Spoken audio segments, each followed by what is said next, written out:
gives me immense pleasure to introduce you today to the Mayor of Great Manchester, Andy Burnham.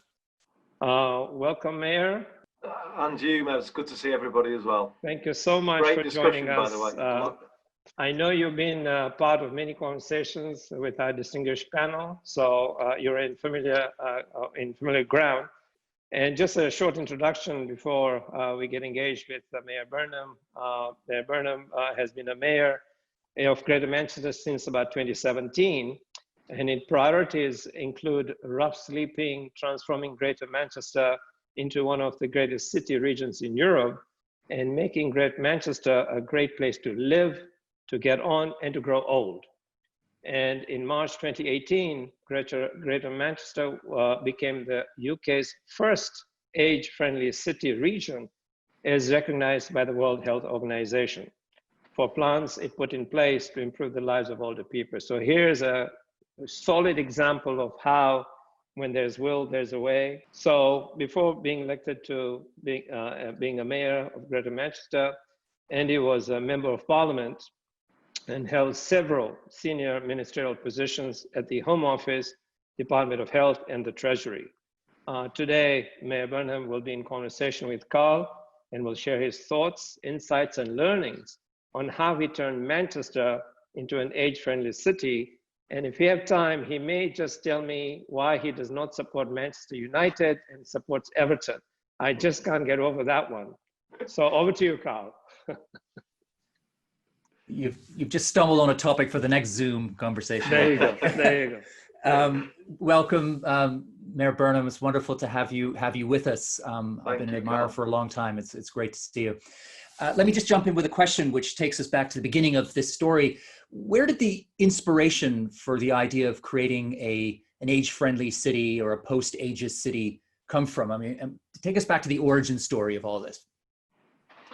Well, thanks very much, Carl. I'll just maybe answer Meb's question first, just so people know. I'm actually the Mayor of Greater Manchester, but I was born in Liverpool.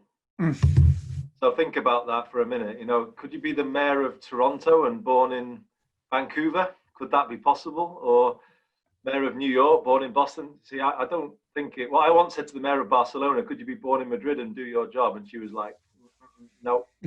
But I guess it shows what an open-minded, progressive, tolerant city I'm lucky to represent, that they would elect somebody born in Liverpool as their mayor. And I think Manchester, I mean, to answer your question, has kind of had deep in the DNA as a sort of a belief in equalities.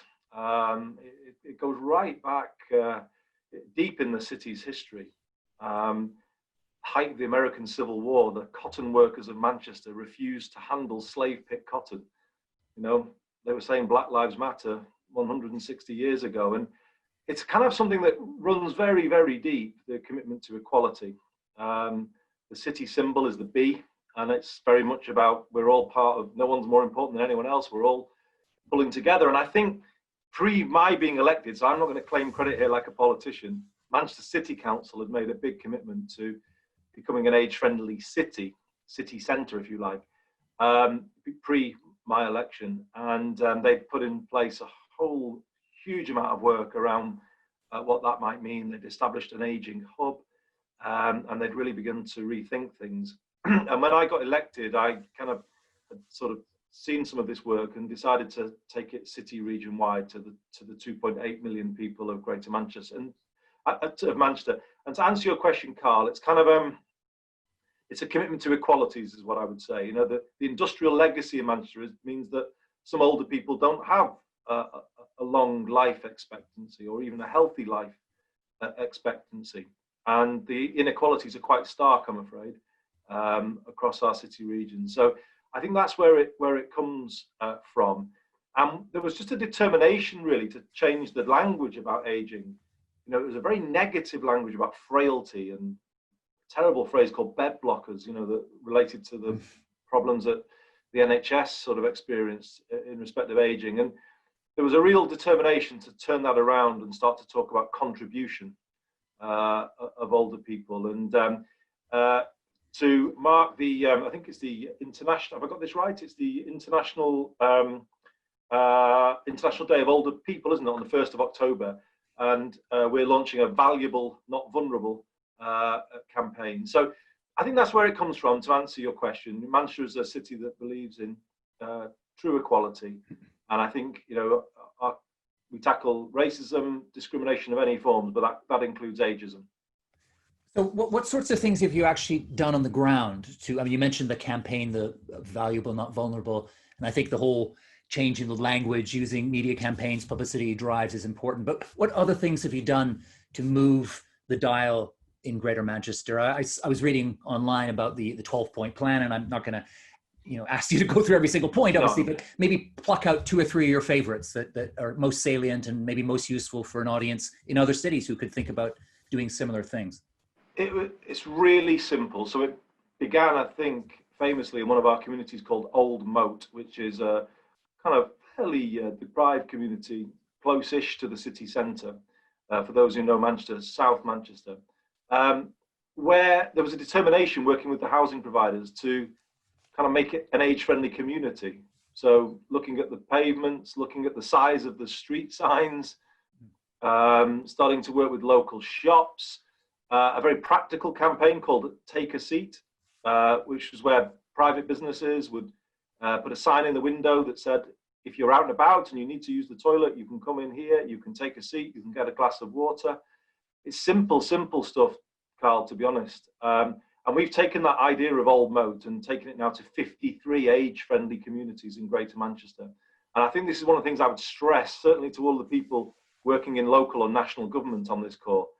Some of the things you need to do are really kind of cheap in that they barely cost anything if you put them into practice. And you can make communities age-friendly, I think, with a minimum of expenditure. It just requires will, commitment, and drive. And I'm lucky, you know, I inherited a real drive to change the way our communities work.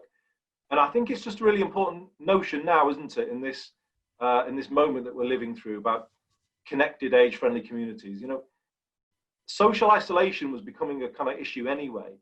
But as we've lived through this pandemic, the damage of isolation, the danger that isolation presents, you know, when people have to isolate from others, is massive, isn't it? And we can all see that. And I think we need to rethink our views of aging coming out of this, because I think we can see the damage to people's physical, but mainly their mental health when they're living a more isolated life. And I think age-friendly communities must become the norm coming out of COVID-19. I wanted to ask you about the pandemic. In fact, do you regard it as an opportunity in this battle to redefine aging and take down ageism and so on and create an age-friendly world? Or do you regard it as an obstacle, or a bit of both, maybe? I think it's a bit of both, in truth. But I think, given how dark things feel at the moment, I think we have to sort of look at where we can find some hope, don't we? And I think we have to try and turn it to an opportunity. So, you know, I look at it as though we need to rethink places and the way people live coming out of this. We need connected communities. You know, I'm very conscious that we've all taken a massive leap into the digital world here. And when we think of the physical space, don't we, Carl? You know, and that's obviously always in our minds. But, you know, as we've all taken a big stride into the digital world this year, some older people have come with us. You know, I can't be the only person on this call who's spent at least 5 hours with my mum and dad, getting them to work out how to take part in a Zoom quiz. I can see a few looks around the call. I think people have been through that experience. But actually, if you don't have family to support you through that, how many older people now in all of our countries are completely out of the conversation that's happening online?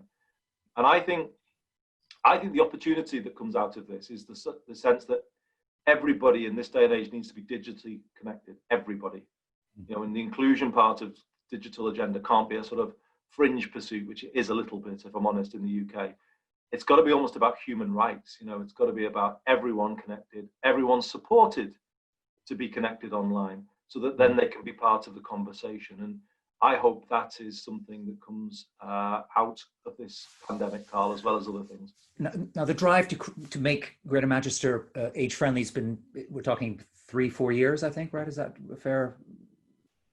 Yeah, we've been working at it for 3 or 4 years. Can I ask now that you're 3-4 years deep, how far do you think you're along the track to getting where you want to be? Are you a quarter of the way there, half the way, 10%? Where are you on that continuum? I would say 10% myself, right.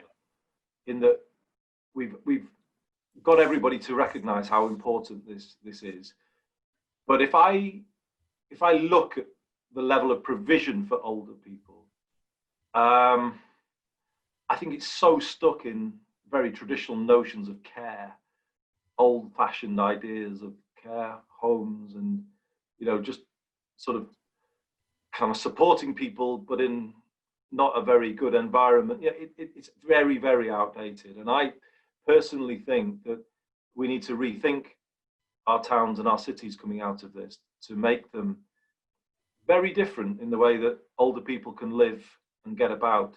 I think we need to see a new generation of age-friendly housing that is digitally enabled. It's living space that is kind of is there to protect and promote people's independence. And if people need to call on care services, then it's connected to. I just think we need to completely change the way we think about enabling and empowering older people. And I look at the industries that need to sort of rethink the way we live.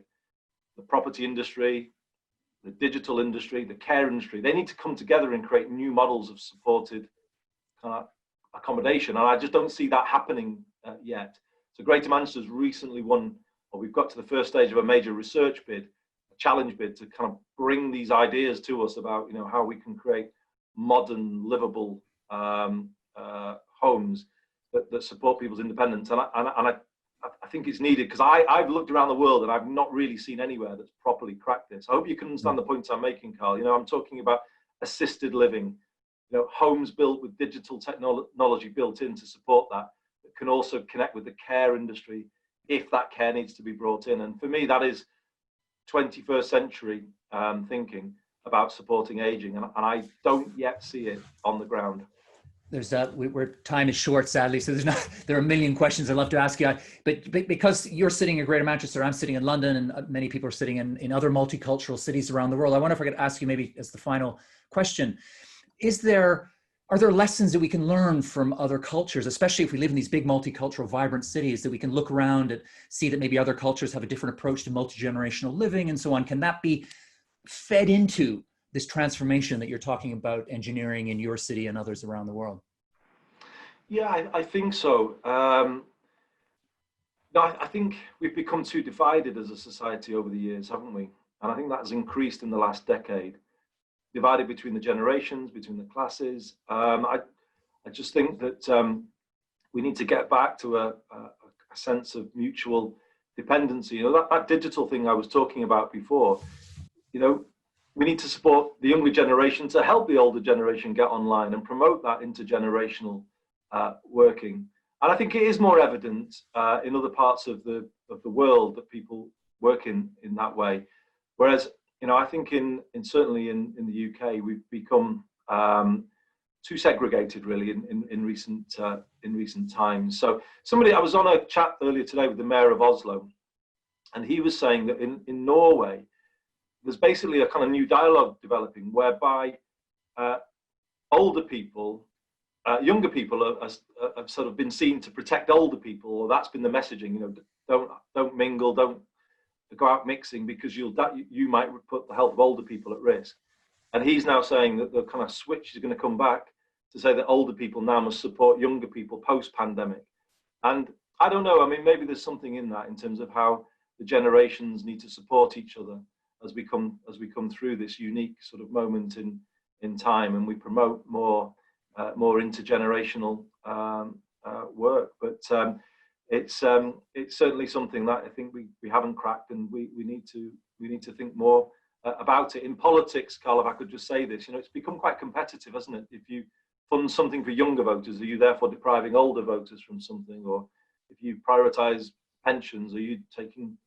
That's where the UK debate has got to, and I think we need to change that. We need to change that around completely. But I also think, just to pick up a conversation I was hearing that you were all having, I think it is. I turned 50 this year. I think, for those of us who can see the sort of, let's say, the latter part of life in front of us now, I think our generation needs to change things for the current generation of over 75s, knowing though that we're now, because I think most of us would think that the current models of care are not going to be what we would we would want. And I feel, if I understand what you're all about, I think it's about rethinking all of those things. So you would have a willing partner in us in Greater Manchester. It's about equality, it's about valuing people, it's contribution, it's about independence. We're all for all of those things. And I just put an open invitation out there to people on this call. Come and help us. You've got Anna Dixon on the call from the Centre for Ageing Better. She's been a brilliant partner, but we'd love to throw it open more widely to international partners to come and support us and take us from 10% to beyond 50%, hopefully. Okay, thank you so much, and I hope people will take that up. I just want to say, Andy, thank you so much for joining us. It's been a treat and inspiration. As I said at the outset, I've been a big fan from day one. UK national politics loss is Greater Manchester's gain. Thank you, and as a Chelsea fan, I'm not going to wish you well in the Premier League, but I will wish you well making Manchester an age-friendly city. So many thanks for joining us, and more power to you. Thanks so much, Carl. Thanks, everybody. Thank you.